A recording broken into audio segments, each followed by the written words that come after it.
Hi, today I'll be talking about the top 5 reasons why everyone should practice meditation.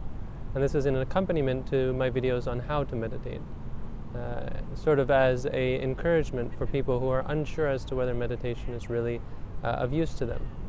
So counting down, today I'll be giving the number 5 reason why everyone should practice meditation. And the number 5 reason why everyone should practice meditation is that meditation purifies the mind.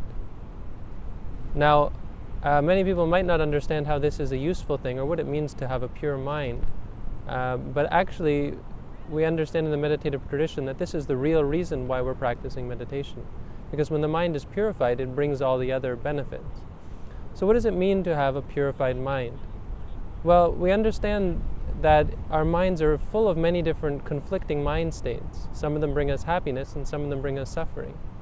And the ones that we call impure are the ones that bring us suffering. They either cause us to do bad deeds for other people, towards other people, or do things that hurt ourselves. We understand these to be positive emotions, which are unwholesome, or things which lead to suffering. The positive emotions are emotions like greed, wanting. So we call them positive, but actually they lead to addiction. And once we're addicted, then it gives rise to a great deal of suffering. So the meditation helps us to overcome positive emotions, which are in the end actually negative, like positive reactions to things. And it also helps us to overcome negative reactions, such as anger, disliking, all sorts of hatred, things which lead us to real and true mental suffering. It also leads us to overcome sort of neutral emotions, where we don't judge something as good or bad, but we come to associate with it. We say that it's me or it's mine. We hold on to things as our possessions. We hold on to ideas and concepts, views, conceit, all sorts of ideas which lead us to hold ourselves higher than others or put ourselves down, having low self-esteem and so on. These, we would say, are three general characteristics of unwholesome mind states, or things which we could call impure, impurities in the mind. Now, meditation helps us to overcome these at the moment when we're practicing, when we're making the clear thought, because these things arise in relation to an experience. So when we see something, we like it or we don't like it, or maybe we create some kind of idea of self-righteousness or self-esteem or so on, either positive or negative. At the moment when we're meditating, when we see something, we simply remind ourselves that it's seeing, that this is an experience of seeing. When we feel pain, we remind ourselves that this is pain. We simply create the clear thought as pain. And when we do this, our minds are unable to go the next step as liking or disliking. Our minds have fixed on the ultimate reality of the experience as simply what it is. So it's not good, it's not bad, it's simply what it is. This is what it means to create a clear thought. And this is the first benefit, is that it purifies the mind. It helps us to get rid of anger. It helps us to get rid of addiction. And it helps us to get rid of all sorts of conceit and views and all sorts of unpleasant, unskillful, unwholesome mind states. So that's the first reason why everyone should practice meditation. I'd like to thank you for joining me, and please look forward to the rest of my videos in the future. Hi, today I'll be talking about the number 4 reason why everyone should practice meditation. The number 4 reason why everyone should practice meditation is because meditation allows us to overcome all sorts of mental sickness. Now, we have to understand what we mean here by mental sickness. We're not talking about those things which lead people to enter psychiatry wards or insane asylums. We're talking about states of mind which are understood by people to be some sort of mental distress or dis-ease. So when we understand disease in this sense, we understand it as dis-ease, as not being at ease. So this could be from all sorts of states like depression or stress, anxiety, all of these things which actually nowadays people are trying to find medication as a solution. They're trying to use pills, they're trying to use sometimes therapy, or trying to find all sorts of external ways of removing these mental conditions. And they never go at the root, which is in the mind. So in the meditation practice, we understand that the great thing about meditation is that we don't ever have to take medication for something which is purely mental.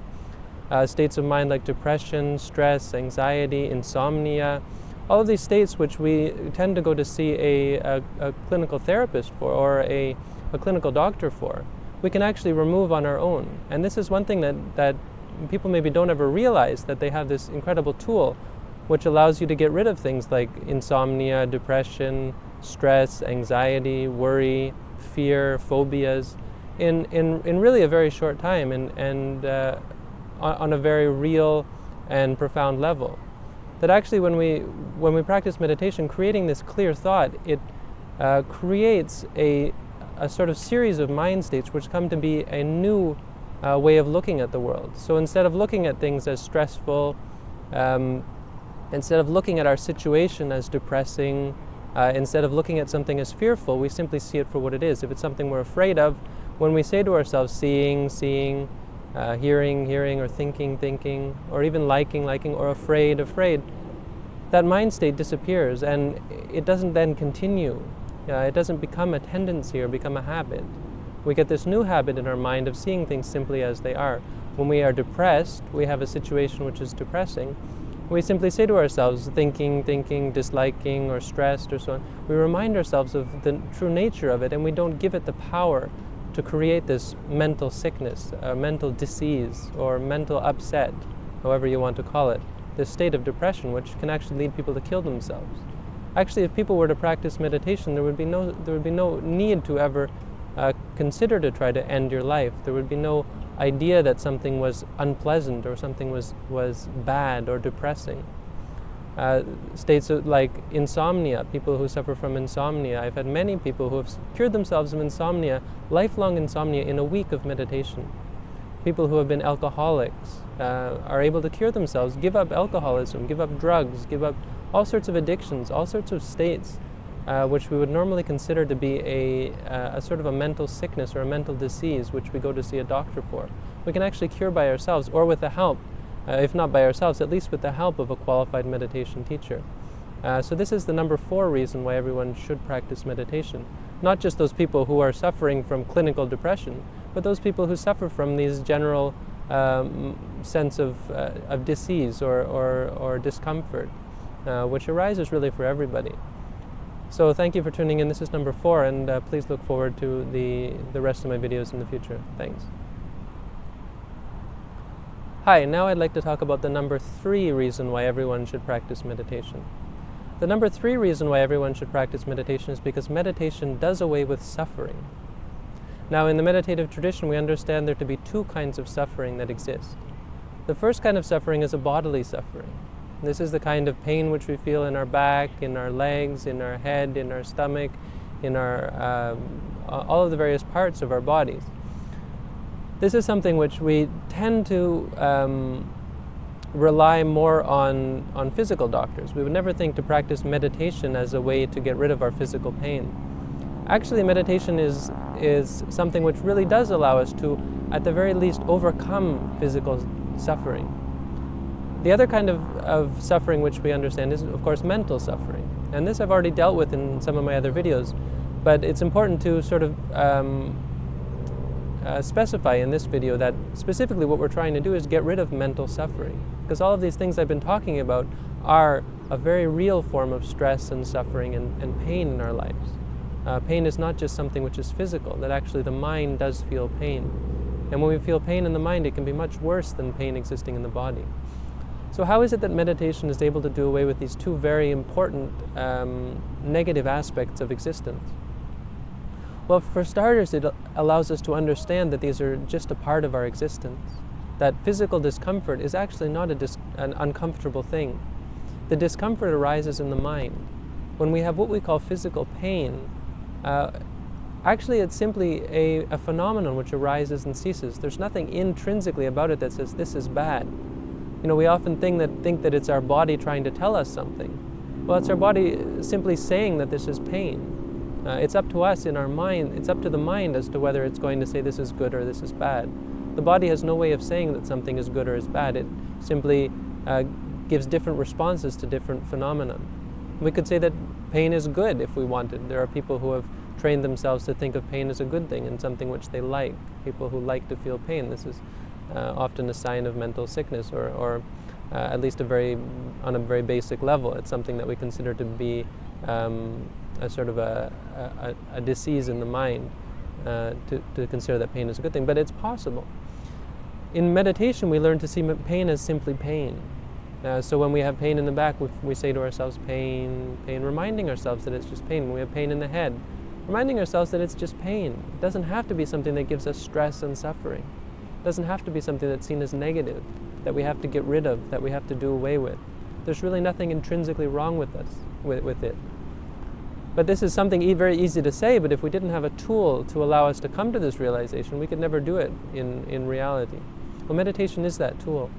When we come to realize for ourselves what it is, really what it is, then we're able to do away with the suffering.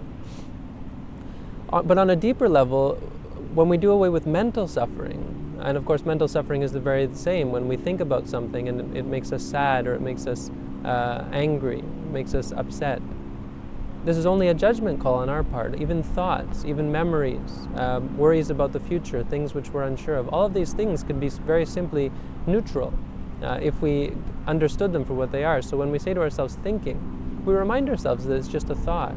When we say to ourselves remembering, or planning, or worrying, or so on, we come to see that actually there's nothing about what we're worrying that is worth worrying about. We come to see that it's simply what it is. It's something that comes and goes. It's not really under our control. We can't change it. We can't make it be the way we want. When we're able to do away with a great deal of our mental suffering, the wonderful thing about meditation is, or one of the wonderful things about meditation is that it does change the body. That many things about our body do change. And most of these are the sort of sicknesses which arise based on stress. So people who have to have massages because of tension in the back, they find that the tension disappears and never comes back. And of course they have to go through quite a bit of suffering to be able to get to that point, because the meditation has to, you have to come to the point where you actually let go before you can get there. But it actually does, in the end, do away with these pains, and they never come back. So it's not simply that you have to bear with them. Once you learn to accept them and let go of them, it's part of the letting go that allows them to heal.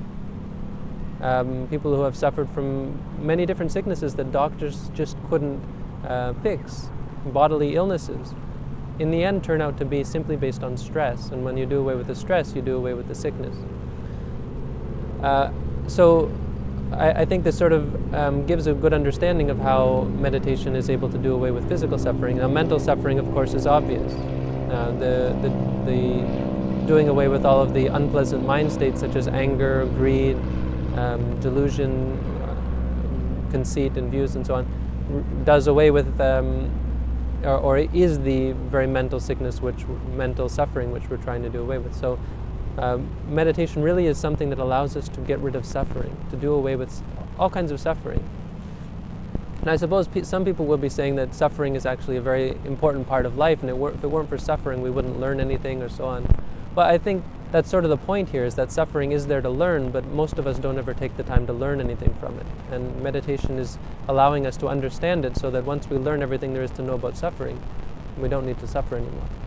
So thank you for tuning in. This is number 3, and please look forward in the future for the rest of the videos. Hi, this is a video on the number 2 reason why everyone should practice meditation.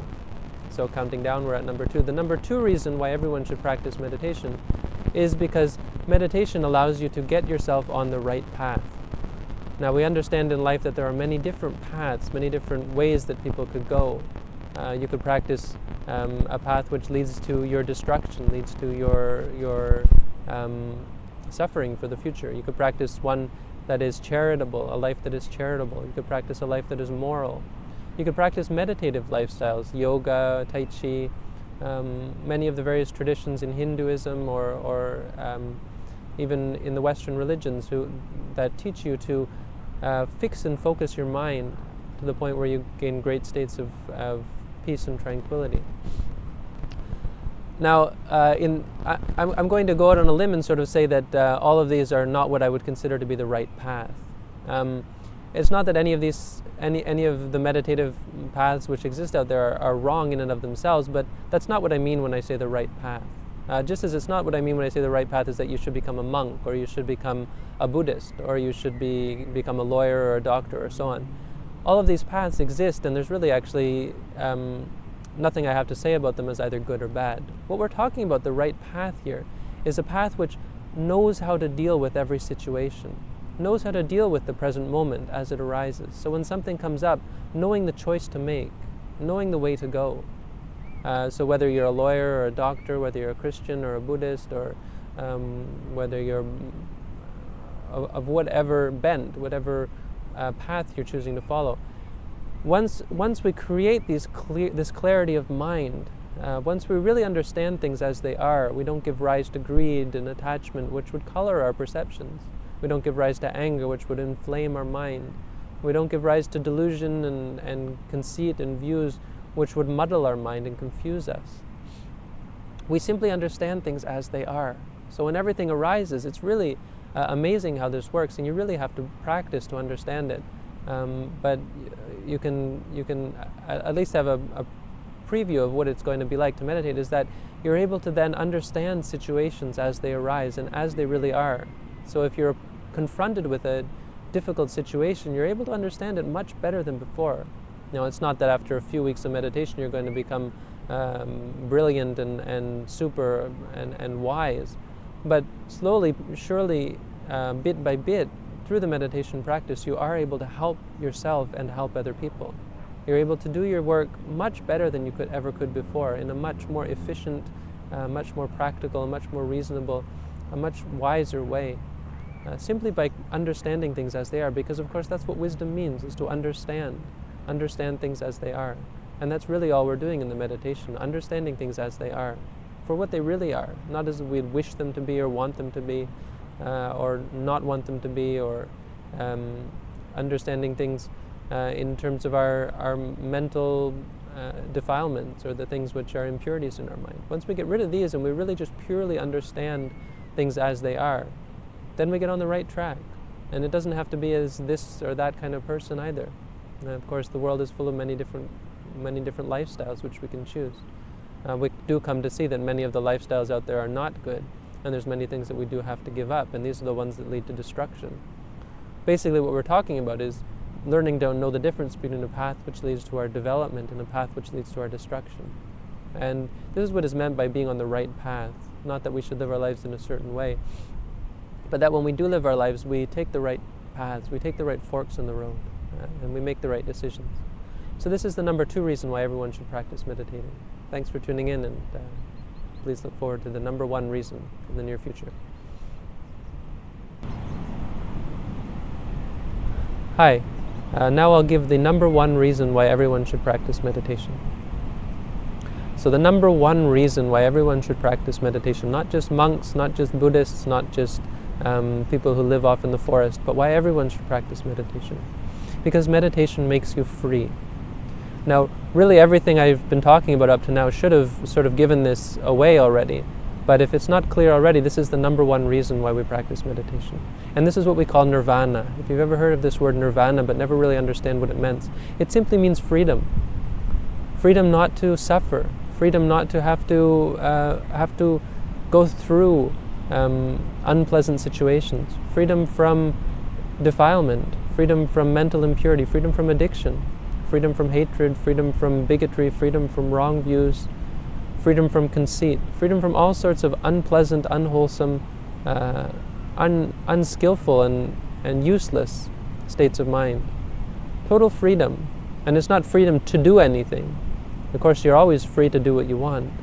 In fact, it can really severely limit the things that you decide to do, because a lot of the things we decide to do are actually based on suffering and leading to suffering. It's not freedom to, it's freedom from. Real and true freedom is like flying like a bird, where you don't cling to anything, where wherever you go, you take just your 2 wings with you. A bird is an animal which is able to fly free and not have to cling to anything. So wherever we go, in whatever situation that we are, we're not attached to anything. We aren't attached to people, we aren't attached to places, we aren't attached to things. We're able to live our lives in whatever situation and not be caught up with should be, should not be, wish it were, wish it weren't, or any kind of judgment whatsoever. We live like a bird, and wherever we go, we eat the fruit from the tree wherever we land. The practice of meditation is something which allows us to live our lives like a bird, free like a bird. It's something which allows us to stop grasping and stop clinging, and that really everywhere and anywhere we can be truly happy and at peace with ourselves, at peace with the world around us. So this one I think you really have to see for yourself. It's not something that you can just take my word for. So the practice of meditation is something that you have to practice by yourself. These videos are not just for your entertainment and pleasure. They're something that you should really put into practice. And since the meditation is something that allows us to be free, I think it's something that I would encourage everyone to please take the time to at least try. If you try it and you find that it doesn't work for you, then fine. Or please do contact me, and I'll try to convince you otherwise, or explain to you why it might be that you're not able to get results in the practice. Take a little bit of time and a little bit of patience, and you yourselves can understand the benefits of meditation. Thanks for tuning in, and I sincerely hope that this leads everyone watching it, or at least a significant number of people, to peace, happiness, and freedom from suffering.